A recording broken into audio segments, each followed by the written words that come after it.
What's up everyone, Ventrua here, just doing a quick guide and overview of my Hexblast Trickster build, aka the SANCTUM Blaster 2000. Initially I thought the build was gonna only be used for SANCTUM, but I ended up using the build for a lot more, including the League mechanic, the Trial of the Ancestors, and some boss killing in hardcore. I probably killed over 150 Exarchs and like 100 Eaters, some Mavens. Build actually worked pretty well as a boss killer. I ended up using it for a lot more content than I expected. For mapping, the build is pretty average, but it maps okay for a mine build.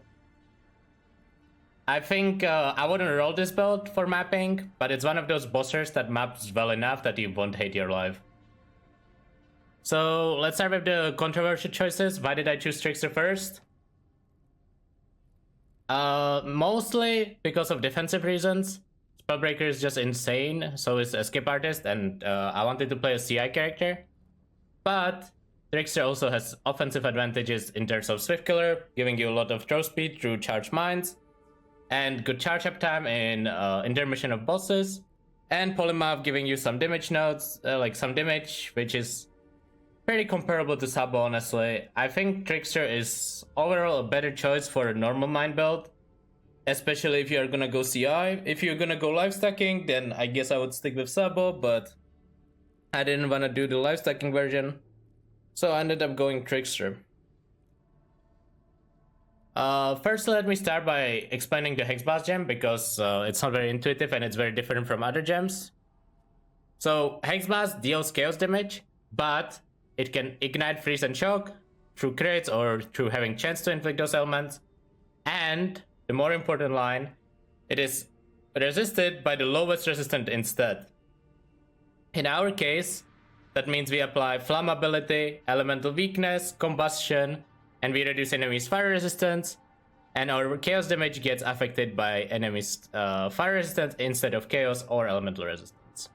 Why do we do that? Because we can reduce elemental resistances by more than we could reduce chaos resistance, and it allows us to deal more damage, since curses are just kinda OP. Now we can proceed to talk about what's the most important about the build to actually get it started. So at this point of the league, I would not start without Sandstorm Visage. This helmet turns your base spell critical strike chance to the one of your main in heaven. As you can see on my main weapon, the critical strike chance is 10.6, which is 2.5 times higher than Hexblast's normal 4% crit chance. So it literally multiplies my chance to crit by 2.5. I would, at this point of the league, I would just not play Hexblast without Sandstorm Visage if you're gonna go crit. I think it's too good, and I think it's not worth the hassle to try to go and make it work without it. The other things you need to get this build going is either Profane Proxy or a Blasphemy. I highly recommend Profane Proxy. Actually felt very consistent. I'm usually not a fan of this rank, but on this build you need to have a curse on the target before you even hit it, so you get the AoE explosion, and Profane Proxy is a good way to actually inflict it. I use it in the right ring slot because, as I said, Hexblast already shocks naturally, and we don't need the shocking Skitterbots aura, so we just get an extra curse from our Skitterbots. My other rank has curse on hit on it, because that increases our single target by a lot, and it is mandatory to have some source of curse on hit, either on your ring or gloves, but I think getting it on a ring is just a lot easier. When it comes to auras, we run Grace, Discipline, and, as already mentioned, Skitterbots. Don't know where they are. Here. The one problem with mana on this build is that mines reserve mana. As you can see, I have a lot of unreserved mana, and even this is very tight to actually being able to place all my mines. Let me show it real quick. I remain at 37 mana, and that is with reduced reservation or increased reservation efficiency on my shield, a Helm enchant, and an Enlighten. The reason I needed all of those is to actually fit in Grace or Zealotry or whatever 50% aura you want to fit in. Otherwise, you can just use Arctic Armor or Tempest Shield instead, and you don't have to go through this through stacking mana reservation, but I highly recommend going for it. Speaking of mana reservation, to reduce your cost of mine reservation, you need Anomalous Trap and Mind Damage. But more importantly, you need Anomalous Blast Chain Mine, which is 40% increased reservation efficiency. The reason we use Blast Chain over High Impact, which is what you will see most Sabos using, is because we are missing the Sabo node to increase the aura effect of mines. So High Impact is a lot worse on other ascendancies.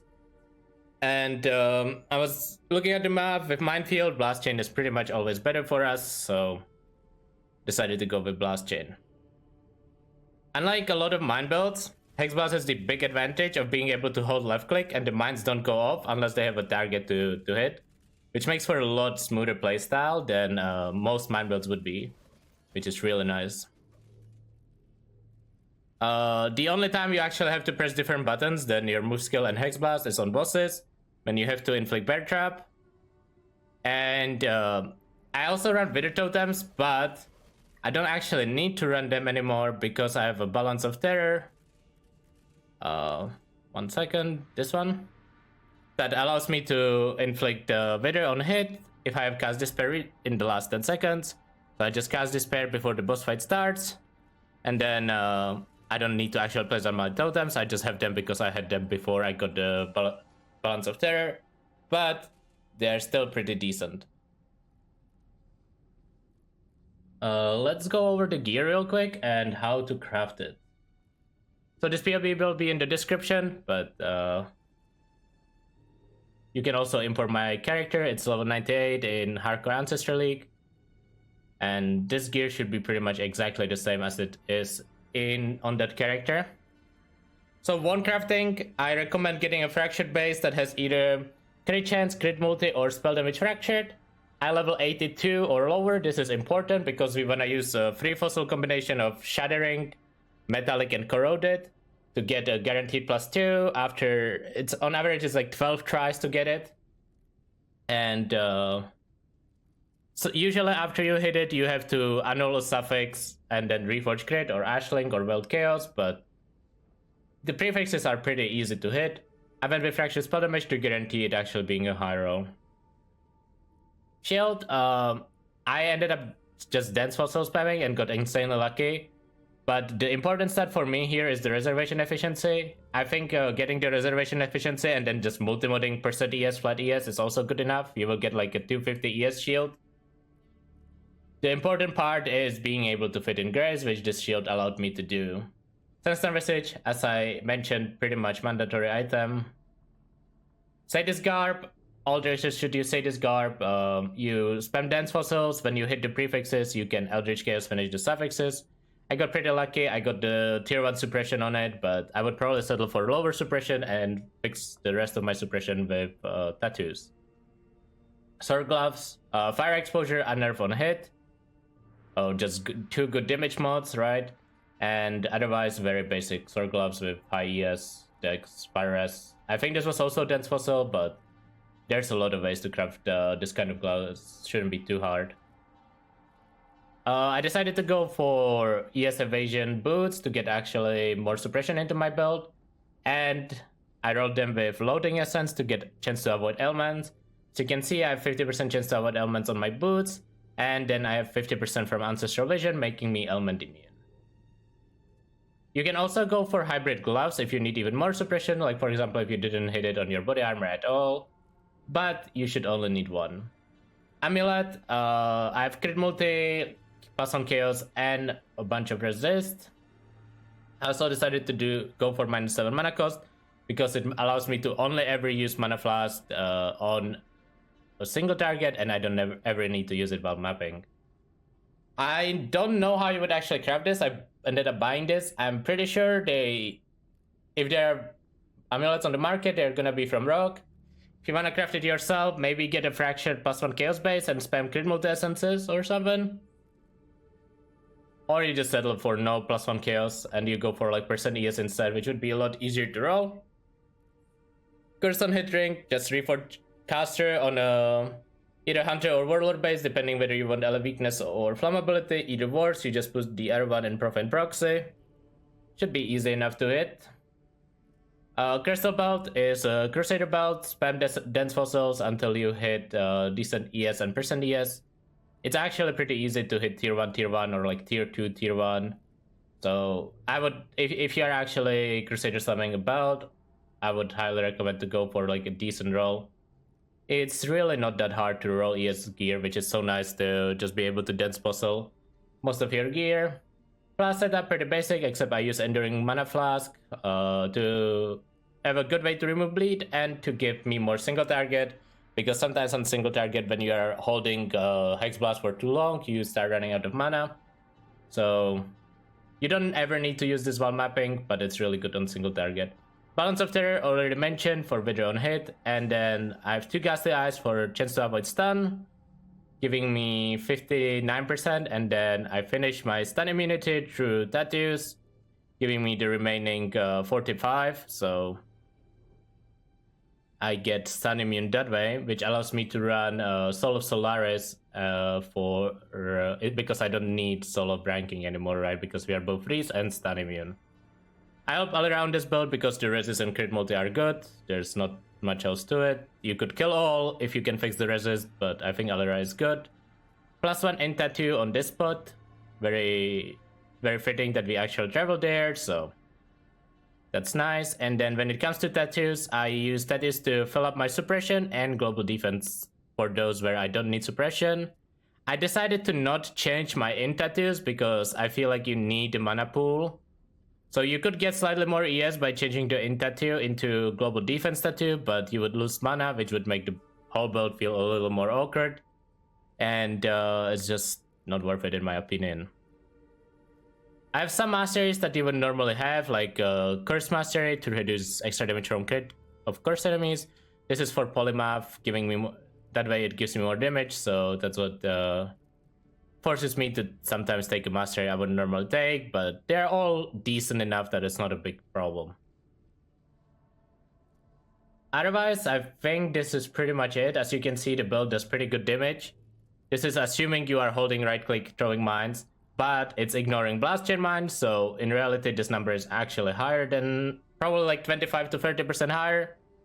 So the build feels really good for bossing, it feels amazing for Sanctum, it feels good for Trial of the Ancestors, and it feels good enough for mapping.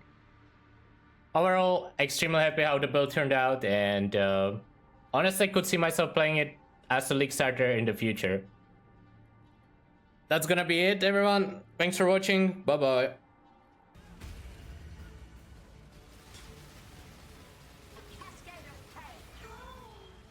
Am I buying some Mavens and farming them? This is actually kinda nice. I like it.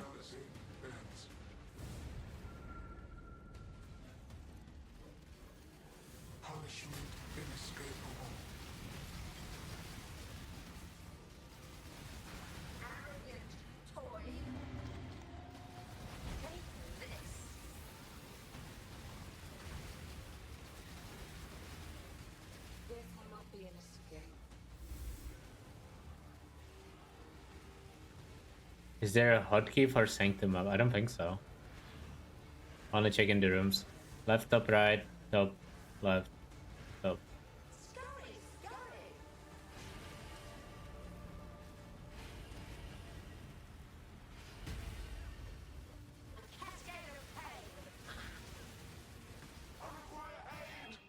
Oh.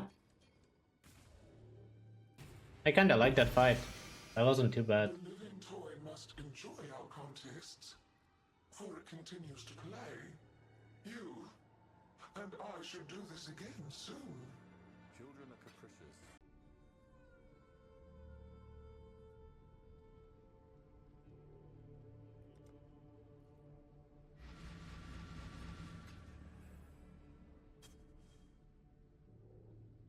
One of my captors felt no emotion. He did not hesitate.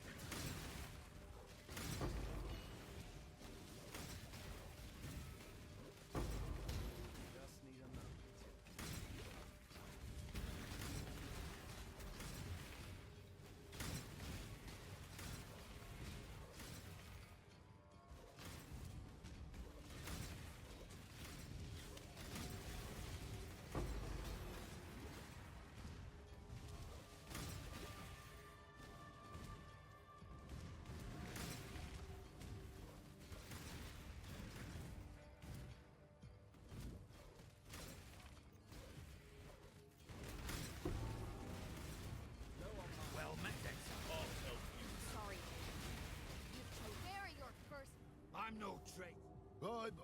Patmos. The weak.